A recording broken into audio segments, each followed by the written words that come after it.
Hello everyone and welcome back to I don't know which hafta of carnivore diet I'm going to make this video. So इस हफ्ते की update ये है कि एक problem हो गई है। प्रॉब्लम वो ये है, एक्चुअली प्रॉब्लम लगभग सॉल्व हो गई है कि मेरे को एसिड रिफ्लक्स के सिम्टम्स आ रहे थे। तो मुझे लग रहा था कि काफ़ी प्रॉब्लम बढ़ जाएगी। तो उसके बारे में मैंने फिर रिसर्च करना अपनी शुरू किया, फिर काफ़ी सारे वीडियोस देखे कार्निवोर डाइट जो फॉलो कर रहे हैं। तो मैं इस कंक्लूजन पर पहुंचा। जो मेरे सिम्टम्स थे पहले मैं आपको वो बताता हूँ। हार्ट बर्न, ठीक है, और रात के टाइम ऐसे मतलब स्टमक का जो फूड है, स्टमक में जो फूड होता है वो ऊपर की ओर बाउंस बैक कर रहा था। और मेरा सोर थ्रोट भी हो गया था काफ़ी ज़्यादा। मुझे लग रहा था उस एसिड रिफ्लक्स की वजह से। तो एसिड रिफ्लक्स या फिर गर्ड कह सकते हैं, गैस्ट्रो इसोफेगल रिफ्लक्स डिजीज़ ये है। तो इसमें सारी चीज़ें थी, हार्ट बर्न था, कुछ ऐसा चेस्ट पेन वगैरह नहीं था, बट ये 15-16 दिन 17 दिन से था। मतलब हल्का हल्का हो रहा था, बट मैं इग्नोर कर रहा था। एक्चुअली मुझे लग रहा था कि अरे चलो ठीक है, मतलब शायद किसी एक्सरसाइज की वजह से ऐसा हो रहा होगा कि चेस्ट सपोर्टेड मूवमेंट्स अगर हम करते हैं बैक में, उसमें बहुत जैसे धंसा के बेंच में आदत है, जो मुझे लग रहा था उसकी वजह से हो रहा होगा, बट ऐसा नहीं था। फिर जैसे महीना हो गया सॉरी कार्निवोर डाइट पे, फिर उसके बाद हफ्ता महीना हो गया, उसके बाद क्या हुआ कि ये प्रॉब्लम बढ़ गई। फिर सोर थ्रोट भी हो गया। तो 3-4 दिन तो भाई आवाज़ नहीं निकली, कसम से मैं डर गया था एक रात तो, क्योंकि मैं बोलने की कोशिश कर रहा हूँ और मेरे मुंह से आवाज़ नहीं निकल रही है। फिर काफ़ी गार्गल वगैरह किया गर्म पानी में सेंधा नमक डाल के, तो थोड़ा बहुत उससे आराम मिला। 3-4 दिन तो भाई गला ऐसा दर्द कर रहा था, यहाँ पे कभी यहाँ हो जाता था, कभी यहाँ हो जाता था। फिर रात होते होते ये प्रॉब्लम बढ़ जा रही थी। फिर और मैं क्यूरियस हुआ कि क्यों हो रहा है, कैसे, मतलब, और ये कांस्टेंट थी प्रॉब्लम।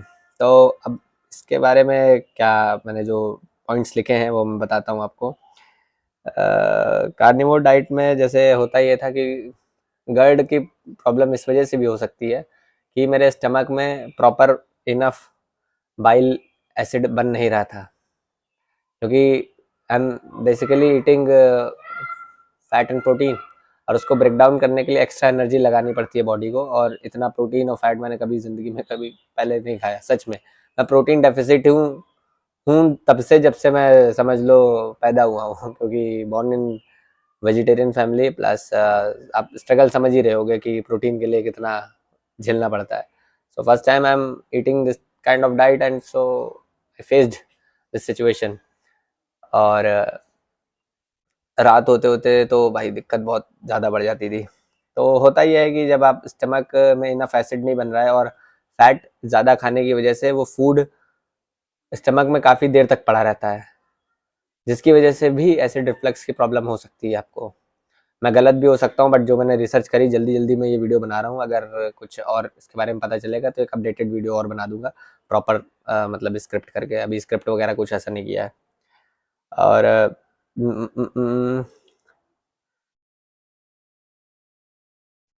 हाँ, मतलब जैसे उसमें मतलब लोग सजेस्ट कर रहे थे इंटरनेट गूगल वगैरह पे, तो कि आपको और वो ऐड करना पड़ेगा फाइबर और कार्बोहाइड्रेट। बट मैं वो रिस्क नहीं लेना चाह रहा था। मैं देखना चाह रहा था कि ऐसे ही कार्निवोर डाइट पर ही हम क्या और मॉडिफिकेशन कर सकते हैं अपनी लाइफस्टाइल में या ईटिंग पैटर्न में, जिससे हमें रिलीफ मिले। क्योंकि मैंने देखा था कि कीटो और कार्निवोर जो लोग करते हैं उनका एसिड रिफ्लक्स खत्म हो जाता है अगर उनको पहले से हुआ रहता है, बट मेरे को हो गया जो पहले कभी नहीं था। तो मैं सोल्यूशन देखना चाह रहा था। तो मैं गूगल और बाकी जो यूट्यूब वीडियोस हैं उन पर भरोसा नहीं किया, सीधी सी बात है भाई। जो मैं सीधा कार्निवोर कम्युनिटी के जो वीडियोस थे उनमें देखा मैंने, तो ये सारी चीज़ें मुझे पता चली कि इनफ एसिड नहीं बन रहा है, तो आपको ये सारी चीज़ें फॉलो करनी पड़ेंगी जो अब मैं बताऊंगा। तो जैसे कि बहुत ज़्यादा स्पाइसी, एसिडिक और ज़्यादा फैटी फूड अगर आप खाएंगे, अगर आपका स्टमक एसिड नहीं है प्रॉपर, तो ये ट्रिगर कर सकता है आपको, ठीक है। और आपको ये आइडेंटिफाई खुद करना पड़ेगा कि आपको क्या ट्रिगर कर रहा है। जैसे मेरे केस में क्या था कि शायद स्पाइसी ज़्यादा हो रहा था बीच बीच में। मैं मतलब मिर्च बहुत खाता हूँ, लाल मिर्च भी डाल दिया था बीच में, तो स्पाइसी मैं थोड़ा कम किया, और मेरे केस में वो वर्क किया। एसिडिक एज सच में कुछ खा नहीं रहा था, स्टमक का पीएच हमारा एसिडिक ही होना चाहिए, और फैटी फूड्स तो खाना ही पड़ेगा, वरना भैया वेट मेरा अभी 84 से आज देखा था 71.5 था समथिंग, तो मान के चलो वो 71 या 70 ही बचा है। मैं कपड़े पहन के ऐसे बच्चा लग रहा हूँ आपको, और टी शर्ट वगैरह सारी ढीली हो गई है, बहुत शर्म आ रही है भाई। But I am happy with the conditioning part, और and my ability to run faster, move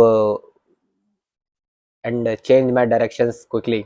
okay, so और दूसरा आप क्या कर सकते हैं, मैं क्या कर रहा था गलती की, मैं कोशिश कर रहा था कि 2 मील्स में जितना हो सके खा लूँ, तो ये गलती मैं आपको नहीं करनी है। उसके साथ मैं फास्टिंग भी कर रहा था, और रात में खाना नहीं खाना खा रहा था मैं, हैवी मील एकदम, तो रात में मुझे सोने में डिस्कम्फर्ट हो रहा था।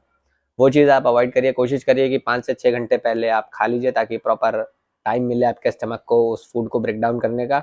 रात में सोते टाइम बाकी सारी चीज़ें आपकी अफेक्ट ना हो, क्योंकि मैं उसकी एसिड रिफ्लक्स की वजह से सो भी नहीं पा रहा था।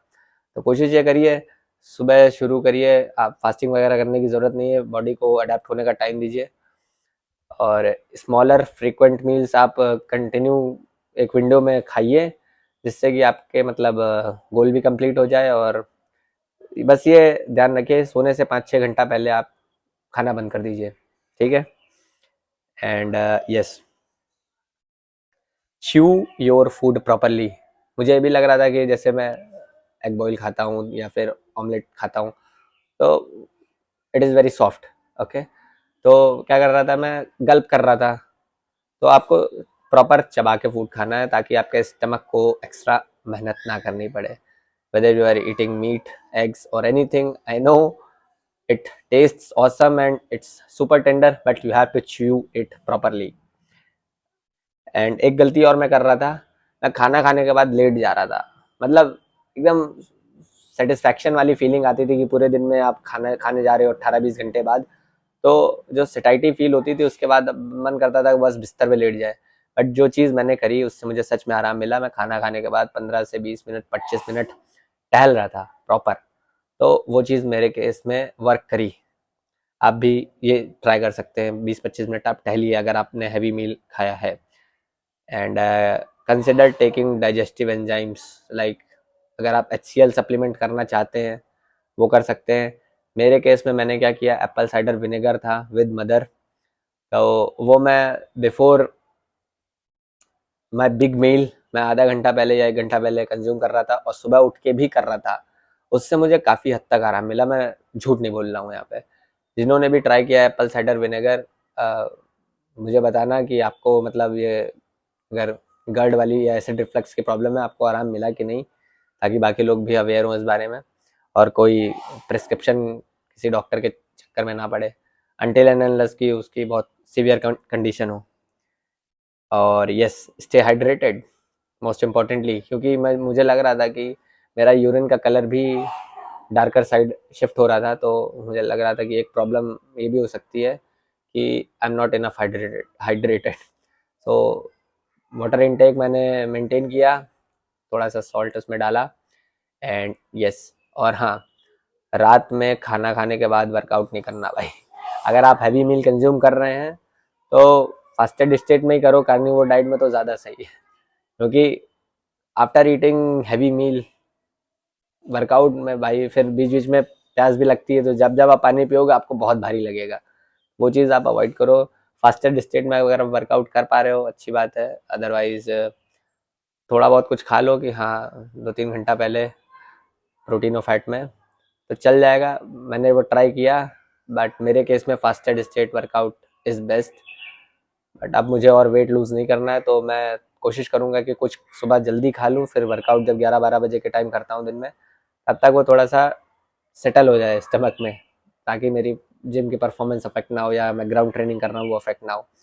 तो दैट्स इट, ये एक छोटा सा अपडेट था आप सबके लिए कि मेरे साथ क्या हुआ 5th week of carnivore diet में, और वो मेरी ही गलती की वजह से हुआ है। अगर आप ये सारी गलतियाँ नहीं करेंगे तो शायद आप और अच्छे से सर्वाइव कर पाएँ 1st month of carnivore diet.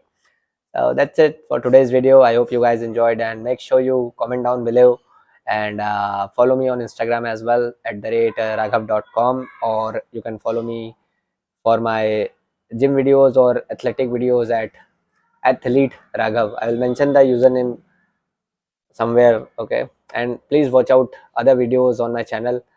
I need 4,000 hours of watch time to monetize this channel. Guys, thank you so much for watching. Take care. Bye bye.